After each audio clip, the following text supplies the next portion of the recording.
ఎప్పట్లాగే రోజువారీ దినచర్యలాగానే ముఖ్యమంత్రి గారు ఏ ప్రాంతానికి పోతే అక్కడ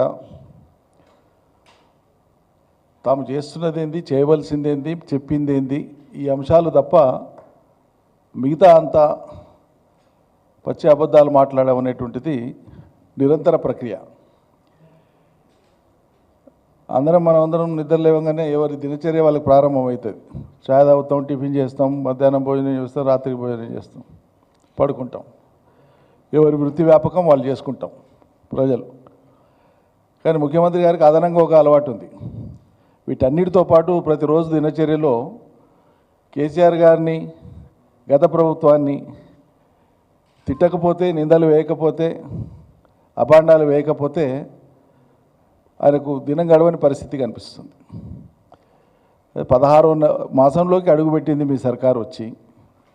మీరు ఏం చెప్పిండ్రు, ఏం చేస్తున్నారు, ప్రజలు ఏం ఆశిస్తున్నారు, అవి ఎంతవరకు వచ్చింది, పాలన మీద దృష్టి పెట్టి అవి జరిగేటట్లు చూసి ప్రజలను ఒప్పించుకోండి అంటేనంటే అది వదిలిపెట్టి ఏడపోతే ఆడ ఎస్ఎల్బిసి టనల్ ఇదైతే అది కేసీఆర్ బాధ్యత అని అంటాడు.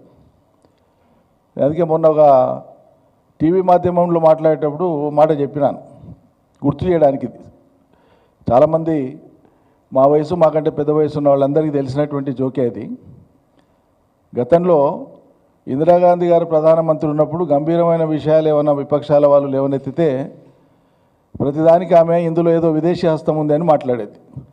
ఆమె 1-2 సార్లు మాట్లాడింది కదా అని ఆమె కింద ఉండేటువంటి భక్తజనం అంతా అదేది భజన మండలి అంతా కూడా ఆనాడు ఇందిరాగాంధీ గారు తప్ప మిగతా వాళ్ళందరూ భజన మండలే ఆ పార్టీలో. సో ఎక్కడ ఏం సందర్భంలో, ఏ రాష్ట్రంలో ఏం జరిగినా, ఏ అంశమైనా దానికి ఇందులో ఏదో విదేశీ హస్తం ఉందని మాట్లాడేది. అది అట్లా విదేశీ హస్తం అనేటువంటిది చాలా పాపులర్ అయిపోయి, అపఖ్యాతి పాలైపోయి, చాలా పలుచగా మాట్లాడుకునేటువంటి పరిస్థితి వచ్చిన సందర్భంలో తెలుగు రాష్ట్రాలలో ఆనాటి తెలుగు రాష్ట్రం ఒకటే ఓ ప్రముఖ పత్రికల్లో ఒక కార్టూన్ వచ్చింది. కార్టూన్ సారాంశం ఏంటంటే, ఓ మంత్రి గారి దగ్గరికి వెళ్ళి, కేంద్రంలో ఉండే ఓ మంత్రి గారి దగ్గరికి వెళ్ళి చెవులో వాళ్ళ స్టాఫ్ ఏదో చెప్తున్నాడు. ఏంటి అంటేనంటే అది శుభ సందర్భం, వాళ్ళ ఇంట్లో